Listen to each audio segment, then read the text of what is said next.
Indianapolis Colts 53-man roster predictions coming at you right now. There's no better way to get better at football than playing football. So if you want to... Taylor's going to finish it! I've always been confident in my abilities.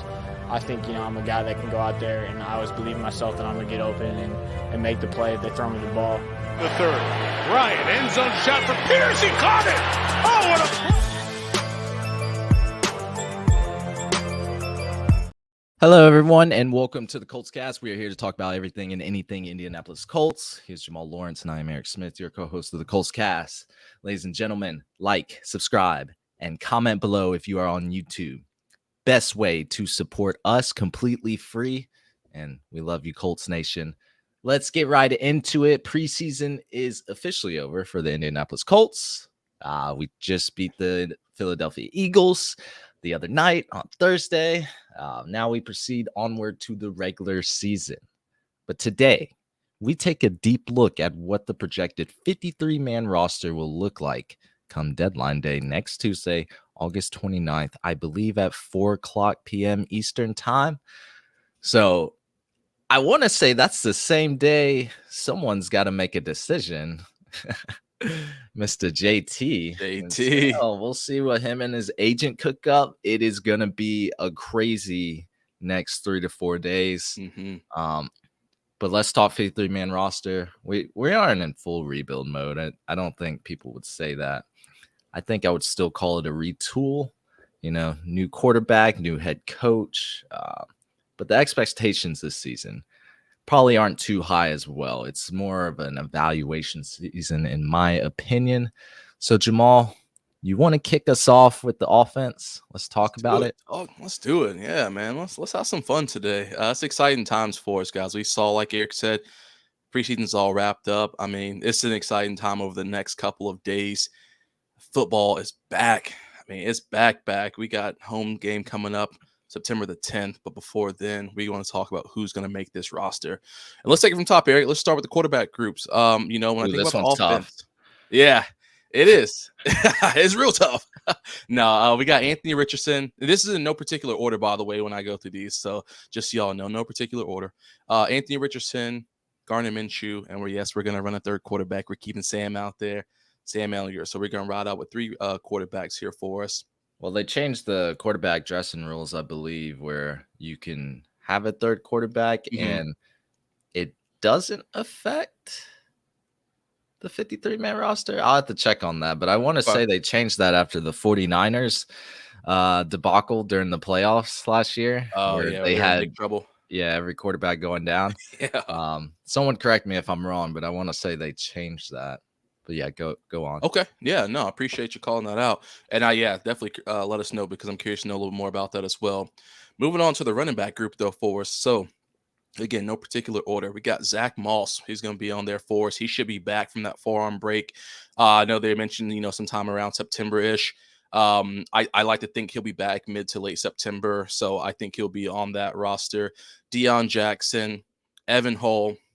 And then on the PUP list for us, as we know, Eric already mentioned it, Jonathan Taylor, who has until Tuesday to cook something up. My personal opinion is JT is not, we saw the reports that the Colts, shot down the Dolphins offer, and they're kind of in a standoff right now. I don't really know the details of that. I'm curious to know exactly what they offer, but neither here nor there. We're not talking about that so much today. But JT's on that PUP list. He'll remain there because he's not going anywhere. So all y'all who want him to go, until I see it on paper, he ain't going nowhere. Colts may be bluffing, though. It could be. Man, I don't know. It's like a poker game right now. I don't know what's gonna happen. I know. It's a wild poker game. But like I say, he'll be on that PUP list first 4 weeks. Then it'll be up to him if he's gonna play. That back half of that 4 weeks, or what the deal is gonna be. So we'll worry about that here as it goes on. But we're going to keep him on this list for us for the time being, until I see it on paper that he is no longer an Indianapolis Colt and that banner comes down. He is remaining on this roster for us.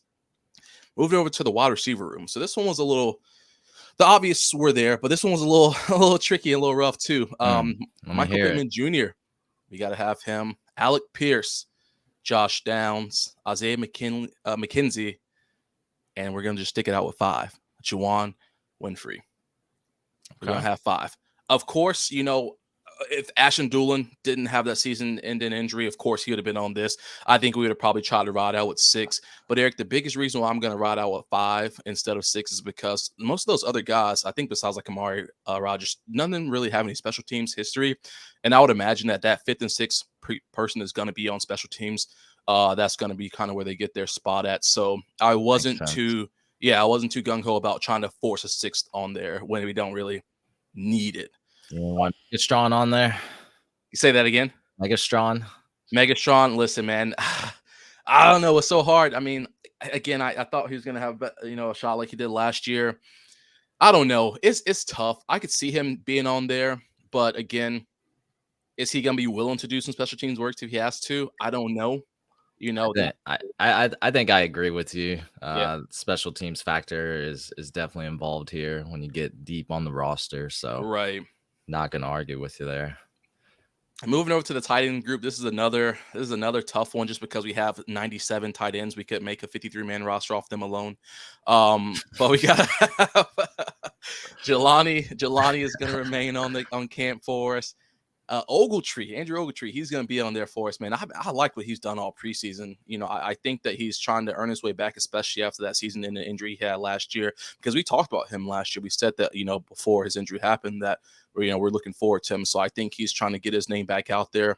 Of course, Kylan Granson, who's been balling all preseason, showing us that we don't need to have all 6'8" tight ends in the locker room because we got a little guy out there who can ball out.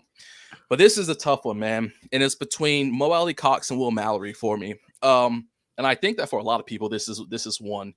We think of Mo, he kind of stepped in. He's taken over the role after Jack Doyle retired. And we really wanted the blocking tight end, that all-around guy.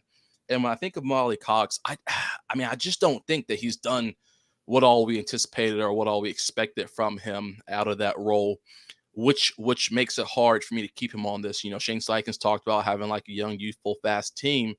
And when I think of Molly Cox, of course, he's still young. But when we think about all the people we have in and out of this tight end room, does he still fit in here anymore? And that's kind of where it scares me. We picked up Will Mallory in the draft, out of Miami, speedy guy, catch a lot. He can do a lot of things, but we were concerned about his blocking.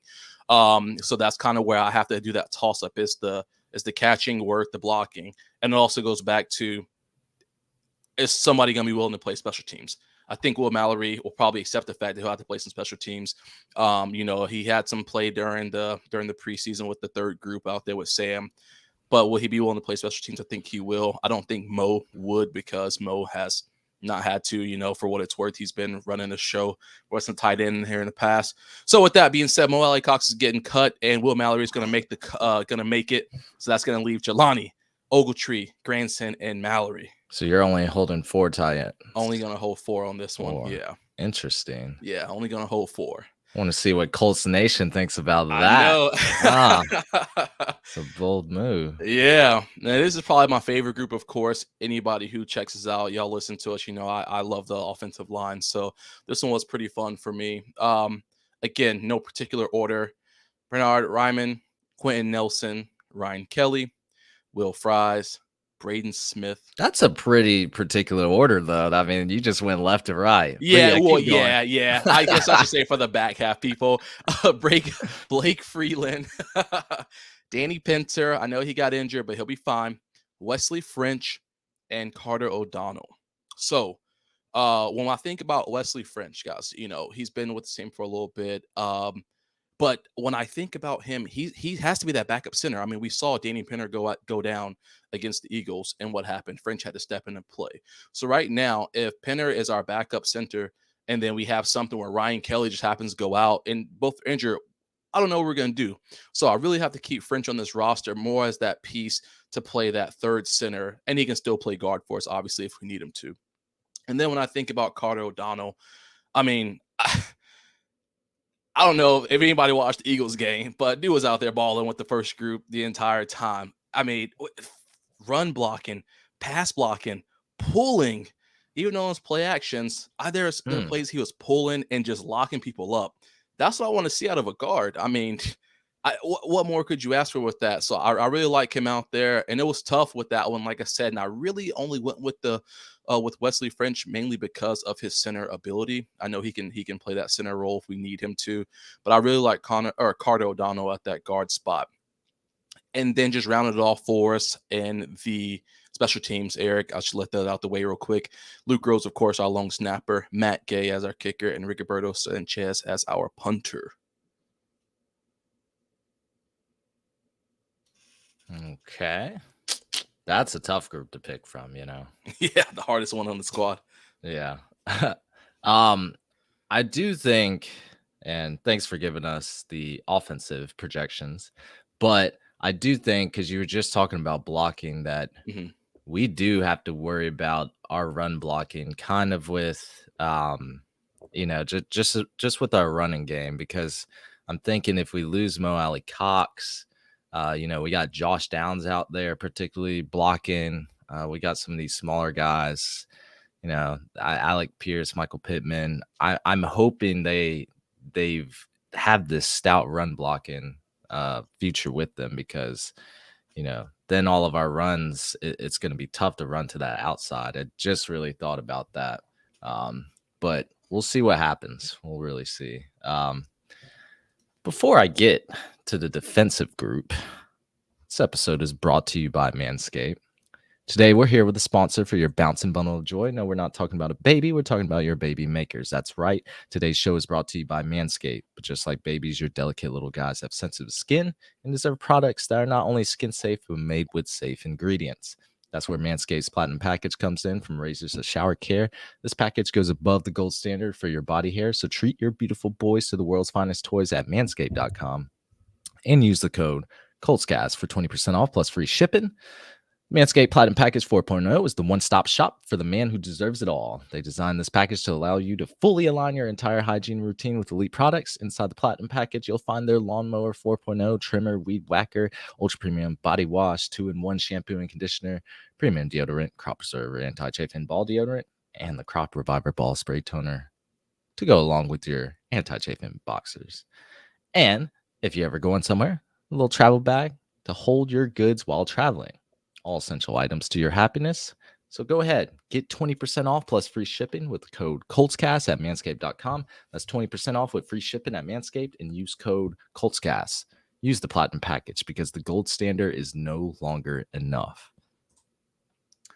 All right, Jamal. I think the offense was a little harder to project. I think this defensive group projection is probably going to align a lot with other people's projections. I think a few of these groups are pretty solidified. There's going to be no surprises here. But I'll start out with defensive line. Defensive line, I think I'm carrying about 10 of them in. I feel like Chris Ballard, he's done that before. I don't see why he does it again, especially just because we've seen this defensive line get pretty injured, last year and the year before. It does happen. So I got DeForest Buckner, Kwity Paye, Grover Stewart, Samson Ibukam, Taekwon Lewis, Dayo Dengbo, Adetomiwa Adebawore. Did I say that right? Yeah, I think I did. We're going to go with it. Taven Bryan, Eric Johnson, McTelvin Agim. So I got 10. I like to have depth in the defensive line group. Not really much to say there. I will say I really want this group to take the next level up. I want Kwity Paye to be especially healthy, and I want him to have a breakout campaign this season by being healthy, by staying out there on the field, and by getting those double-digit sacks. I know he can. Grover Stewart, contract year. DeForest Buckner, we know what he's about. And Samson Ibukam, I'm wondering if he's going to replace Yannick Ngakwe's production or even take it higher. Solid group. I'm excited for them. Getting right to linebacker. This one seems pretty easy. Zaire Franklin, Shaquille Leonard, EJ Speed, Grant Stewart, Segan Olubi. I'm only carrying 5. I could see someone carrying about 6 in this group, maybe 7. But I really think Shaquille Leonard is going to be healthy out there. I don't think it'll be an issue I think this group should be fine. We saw Zaire Franklin. He was, to me, he was excelling in the preseason.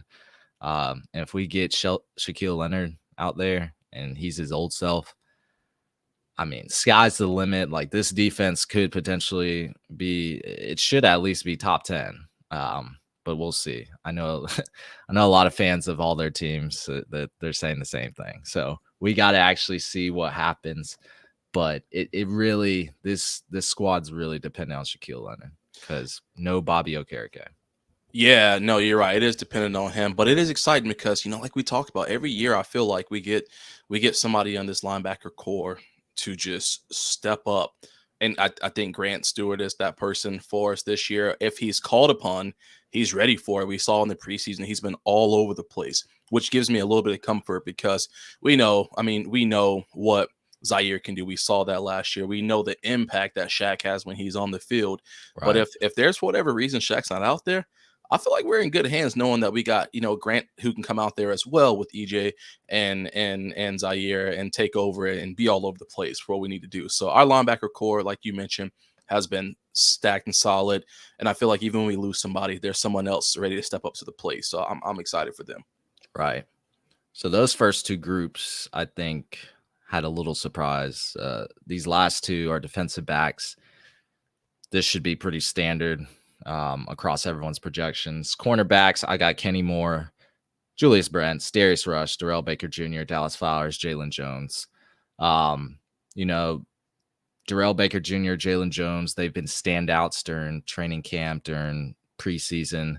I don't see how they don't make the roster, especially with this cornerback group depth. Dallas Flowers, integral to our special teams play.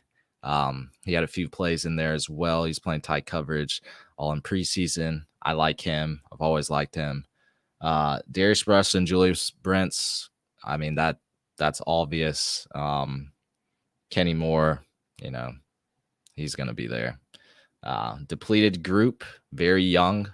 We'll see what they can do this season. Safeties, Julian Blackman, who was acting like he needed to play for a roster spot for some reason. I like it.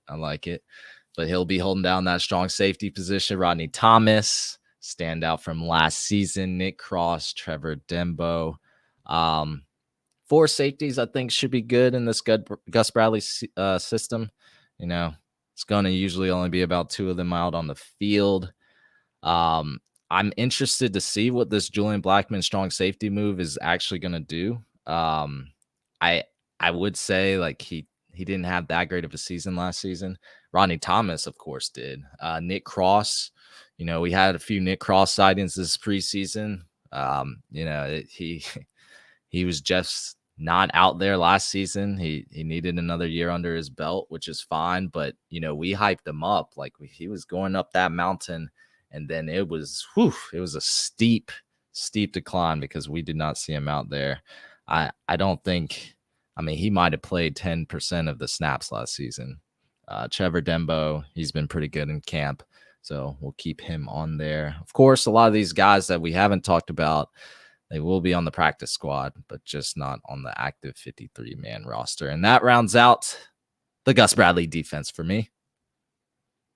Nice job, my man. I like that. Man, it just feels so much more real now that we know Tuesday these cuts are gonna come, and it sucks for these guys who are about to lose their job. Like you mentioned, a lot of them will go to practice squads, whether that be for the Colts or for other squads. So they're not gonna. A lot of them won't leave the league. But and other than that, yeah, it is inevitable that people do get injured. I want this team to be as healthy as possible, but law of averages says people get injured. Oh yeah. So these guys need to keep grinding. If they don't make the cut, they can always be called up, and they can put on a show. Yeah, they sure can. They sure can. It's just like that. I'm ready for it, dog. I'm ready for it. September 10th. It's got a little Jim Irsay kickoff concert, I think September 8th, a couple of days before that. So that's exciting times. But hey, it's the time is ticking. The time is ticking for this. Fired up, baby. Boy, let's get it. Let's get it. That's going to be it for us, everyone. Thank you for listening to the Colts Cast. We're live on Apple Podcasts, Spotify, YouTube, or any platform you use to listen to podcasts. We'll be back next time to give you some more Indianapolis Colts content. Y'all have a great weekend. Go Colts. Take it easy. Go Colts.